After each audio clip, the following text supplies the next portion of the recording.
I can see that the stream is live.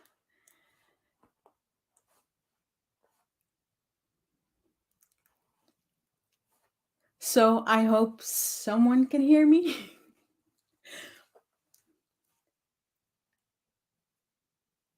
Nothing is happening yet. So I'm just going, we hear you. Okay, then just going to go ahead.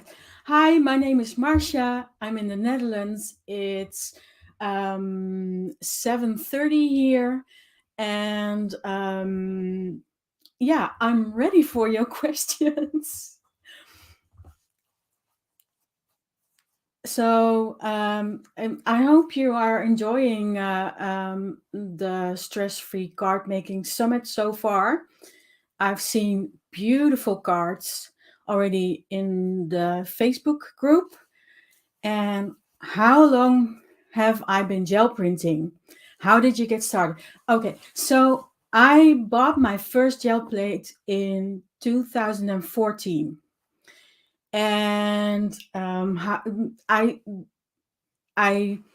knew about it because some of my friends went to CHA and they did a workshop. So they started it, and then I took about a year before I bought my first gel plate.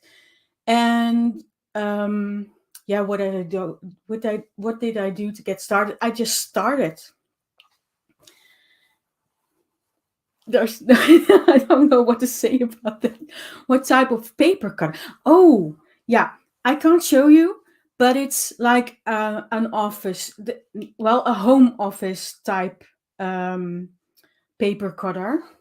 Yeah, I can't reach it because it's on the other side of the, but it's a German office brand, so it's a fairly big home officey type paper cutter.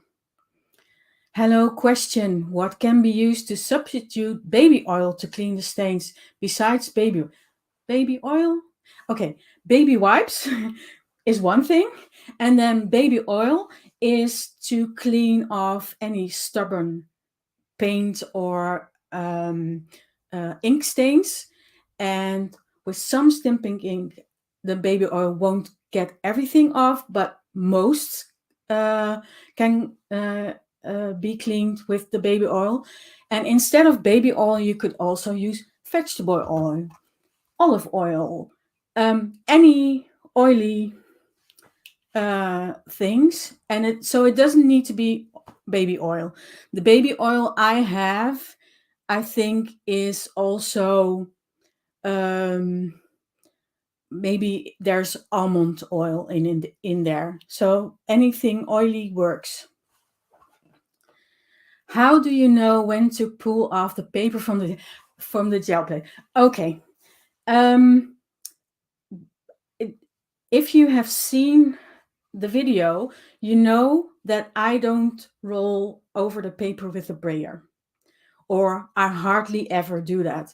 I use my hands, and I can feel if the paper is still damp. If the paper is damp, I leave the paper on there and I wait for it to dry. And if it feels dry to me, then I just pull the print.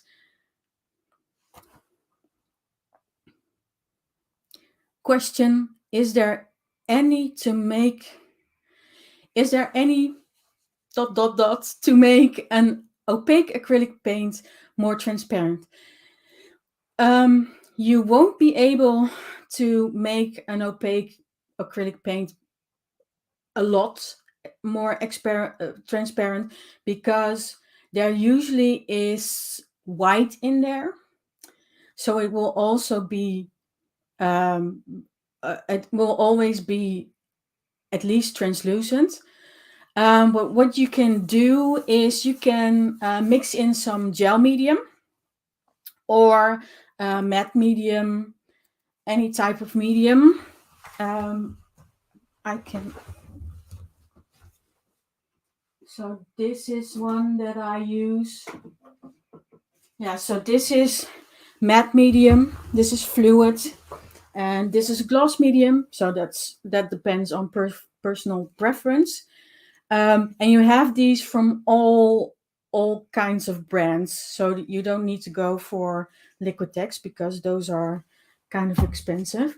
And you also have gel medium that comes in these tubs that is a little bit thicker, a little bit more like maybe the acrylic paint that you want to mix it with. And that will make it a little bit more transparent, but it won't be totally transparent. How long did it take you to feel like you were good at this technique? What advice do you have for newbies? Um, what did it take? Well, the first couple of times you just think, well, this is nothing. This is it's a question of keep doing it, because the first couple of times, and now I'm talking about paint, not about using stamping inks, but the first couple of times it's hard to know how much paint is enough or how much paint is too much. And once you have got that down, it's fairly easy. I mean, everybody can do it.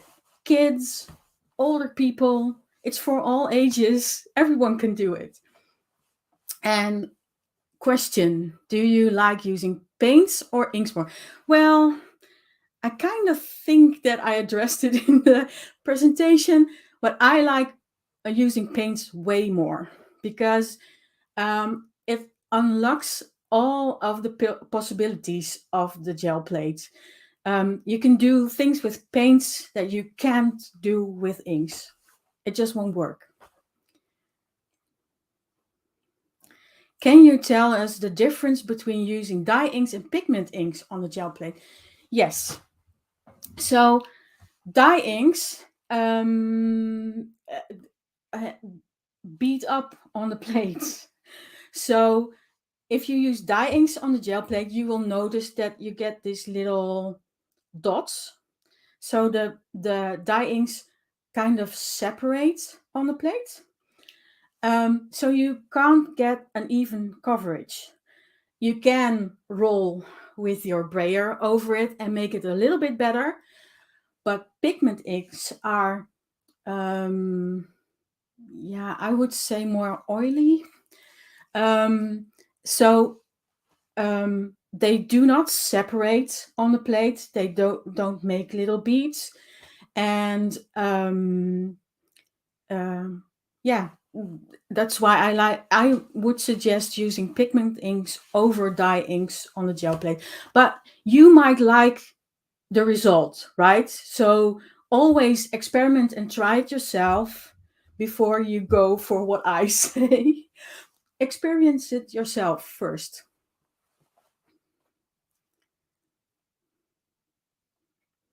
I use dye inks. The texture goes away with lots of layers. Yeah, there you go. So, yeah,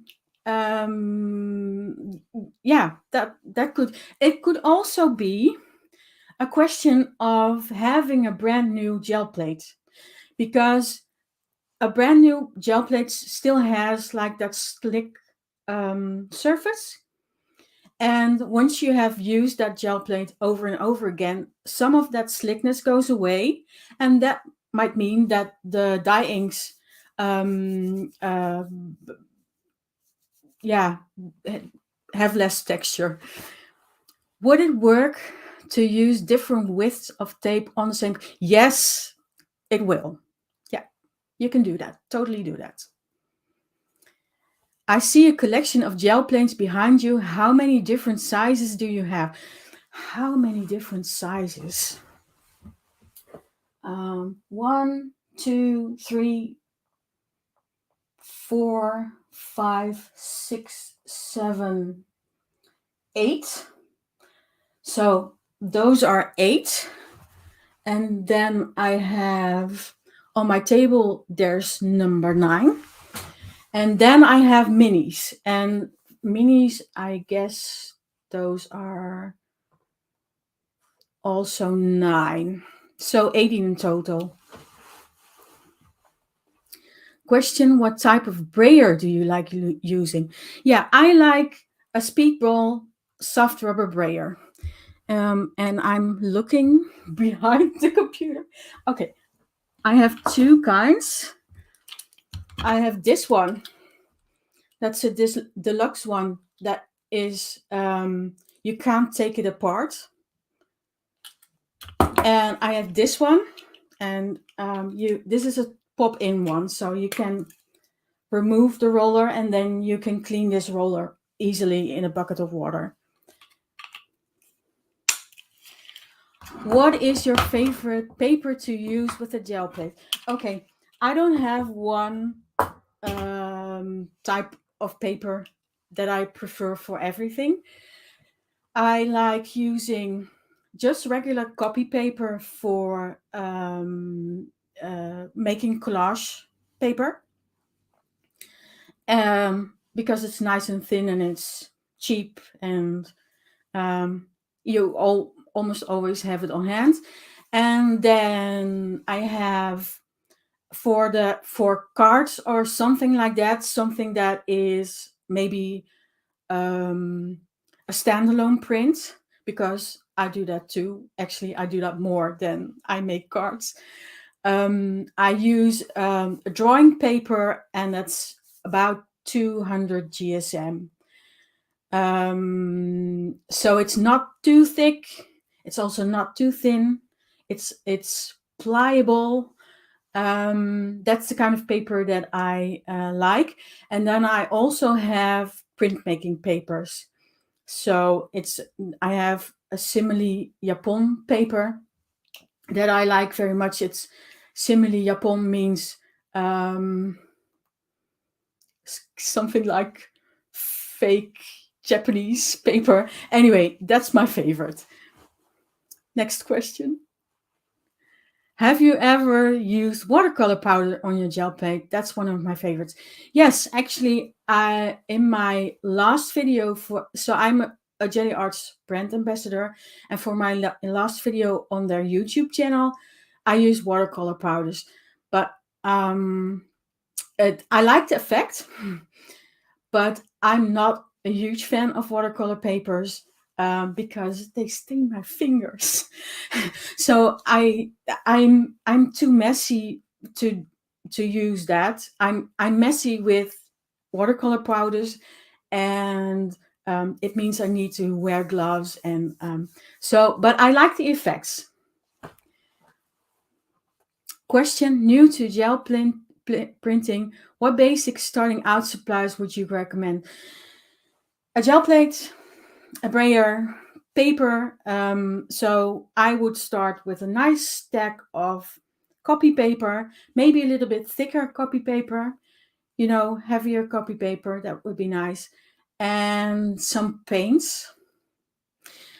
And yeah, I would look for student quality paints or something like this. I really like these Tina Wakley media acrylic paint, or Talens Amsterdam, or Winsor & Newton Galleria, or Liquitex Basics.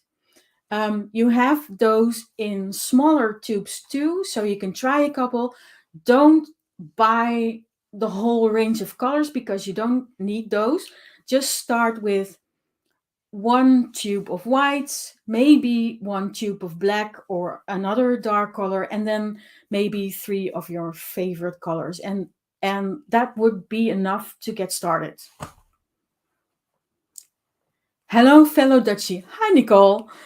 Superleuk dat je dit doet en dank voor je inspirerende video. Oh, thank you Nicole. Nicole said something really nice, that she liked my video.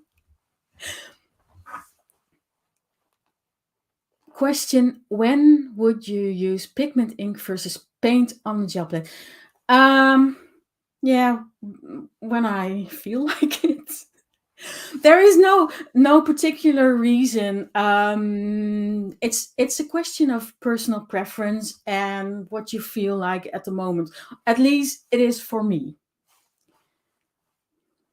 question, have you ever made your own gel plate? No, no, because I got I had a commercial made one before I ever knew you could make one yourself. So I have never tried it, but I hear it's really easy, and I also hear that it gives really good results. So it really works. So if you want to do that, there are recipes and videos on YouTube. You can just put it in the search box, homemade gel plate, and yeah, you can make one. Try it. What are the mini gel plates used for? Okay, so my friend Tanya Emmett is also on this summit, and she loves to work with the mini gel plates. And what she does with she uses them to print, but what also is really fun with mini gel plate is to stamp with them. And what Tanya does is she makes um, like mandala type prints with mini gel plates. Really, really fun. What are your favorite color combinations? Okay, so my favorite color is the rainbow. I don't have a preference, but I I think I tend to go for either what you have seen in my presentation, cyan, yellow, and magenta. That's always an easy choice, right? That's my comfort choice. That always works.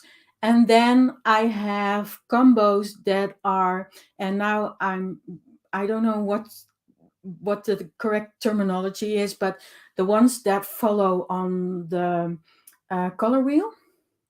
So a blue, green, and maybe a purple or adjacent.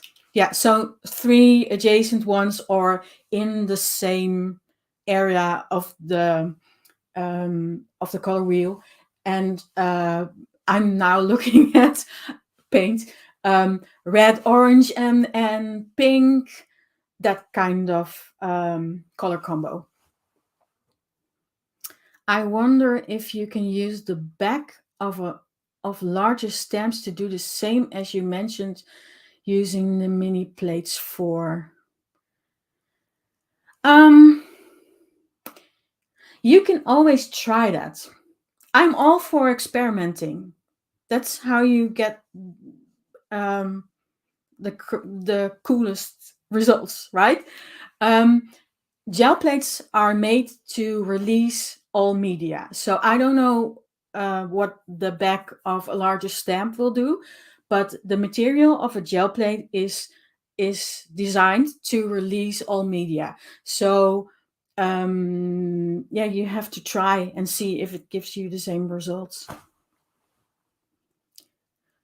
Where do you look for inspiration? Um, I don't really have to look for inspiration. I uh, I have discovered that the most important thing for me is motivation. So I need motivation to make something. Inspiration, I always have ideas, and if I don't have ideas, I just with gel printing, it's super easy. You just put some paint on a plate and then you just do it, and then you have a pile of prints, and then you layer some more on it, and then before you know it, you have tons of ideas and tons of prints. Can you discuss tapes you find work best with the gel print with gel printing? So the kind of the for the kind of prints that I did during the presentation, it works with any tape. So I've tried washi tape, I've tried masking tape. Masking tape can be a little bit tricky because if you have an older tape, then it can get stuck on your plate. I don't think it harms the plate, but maybe be careful with that. I have used, well, I have used masking tape, but then the washi tape kind. I have used cello tape or, the clear tape. It all works. And some of these give different textures to the print, like the masking tape with the crep tape. Yeah, crep. I mean CREPE tape. Um, has a kind of texture, so that also leaves a texture on your print. And then clear tape is, of course, really slick, so that gives another effect. Just try a couple and see what you like. Is it best to wash with water, just baby oil, or wipes? I don't want it to. Okay, don't worry about it drying out. Please do not worry about that. It won't. Um, I actually never really wash it. I just wipe it down with a damp cloth and maybe a little bit of water. Water with no with. I have water in a spray bottle with a drop of dishwater wash dishwash. Oh, dishwash liquid. um, and I can spritz that on the gel plate and then just wipe it clean. And the baby oil is, when you are using stamping inks, then the baby oil will be essential. But it doesn't need to be baby oil. It can be vegetable oil or olive oil or any oil. Um, and the baby wipes are just because they are handy. But for the environment, it's better to just use a cloth. Do you do any other crafts? So I used to be a scrapbooker until about 10 years ago. And I did a lot of paper crafting. I did a lot of general crafting. I used to work at a craft store, so I did everything jewelry and I don't know, crochet and everything. And now I'm mainly into printmakings, not just gel printing, but also lino cut and etching and screen printing and what else do you have?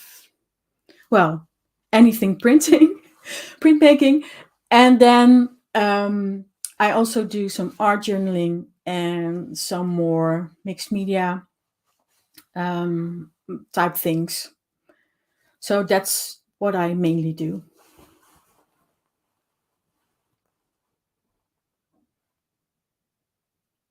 What do you like about art journaling?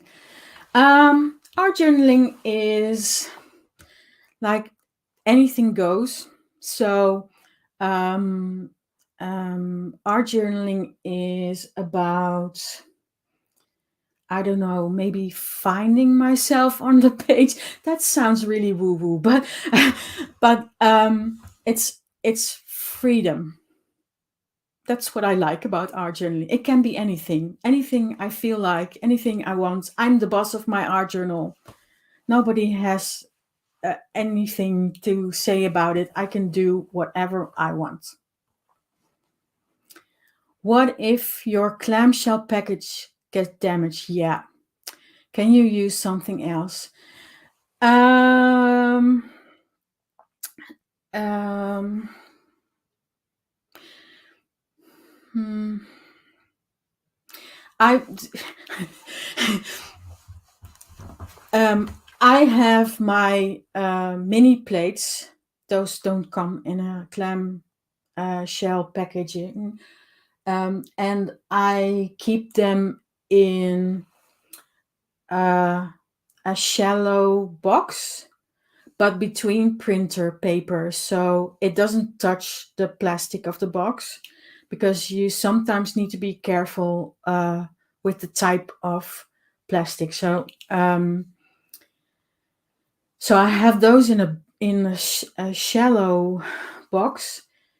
And what also could be a good idea is some kind of tin. You have Ranger has these tin type um, boxes that you can use for your gel plates. That might be an idea. And if that doesn't work and you have a place in your room where you can store it flat, I would get a tray, like a serving tray that that your gel plate fits on, and then maybe you can get like a Tupperware box that you can place over it, so nothing can damage it. If that makes sense. I hope it helps, Penny. It's time to wrap. Oh, that went fast. Thanks for joining us, everyone. Thank you all so much for coming. This was really fun. I was really nervous, but this was really fun. So thank you so, so much. Bye.